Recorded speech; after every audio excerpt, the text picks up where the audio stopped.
Dear students, Assalamu alaikum. I am Ghulam Nabi Wani. Today my topic is science. This is the topic for class 8th subject science. Topic हमारा आज का है force and pressure. तो define force. Force आपको define करना है आपको। यहाँ पर आप देखते हैं कि फोर्स को हम the pull or push of an object is called force.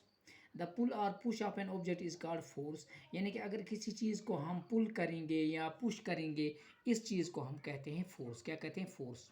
तो फोर्स यहाँ अगर यह फोर्स क्या करता है काम, अगर किसी चीज़ पर हम फोर्स को अप्लाई करेंगे तो ये अपनी जगह से हिल सकता है, या इसकी स्पीड हम बढ़ा सकते भी हैं या इसकी स्पीड को हम घटा सकते भी हैं, या इसकी डायरेक्शन को हम चेंज भी कर सकते हैं।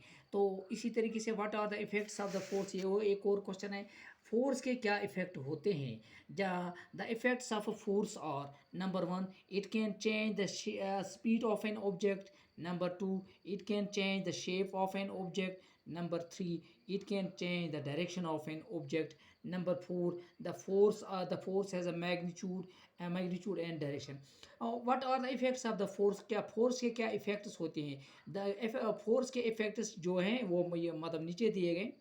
यानी कि इससे हम किसी चीज़ की स्पीड को बढ़ा भी सकते हैं, घटा भी सकते हैं।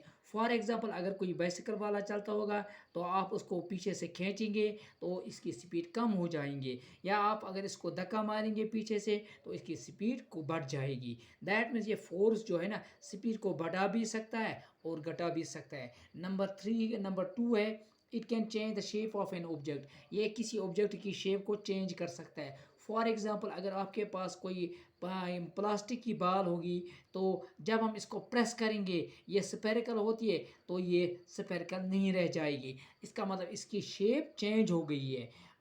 Number 3, it can change the direction of an motion of an object. ये किसी ऑब्जेक्ट के मोशन को डायरेक्शन को चेंज कर सकती है। क्या मतलब, अगर हम इसको मोड़ेंगे किसी तरफ से तो ये इसकी डायरेक्शन को चेंज कर सकता है। The force has magnitude and direction. Define pressure. Pressure क्या होता है? The force per unit area is called pressure. Force per unit area, इसको हम कहते हैं प्रेशर। क्या कहते हैं? Pressure. What is the state of motion? State of motion क्या है? The state of motion of an object is अच्छा described described by the speed and the direction of motion. Thus, thus a force may bring a change in the state of motion of an object. यानी कि क्या होता है? वो state of motion क्या होता है? The state of motion of an object is the state of motion of an object is described by the speed and direction of motion. ये हम इसकी स्पीड से, इसकी डायरेक्शन से हम इसको हासिल कर सकते हैं। That's all for today. Thanks. God bless you.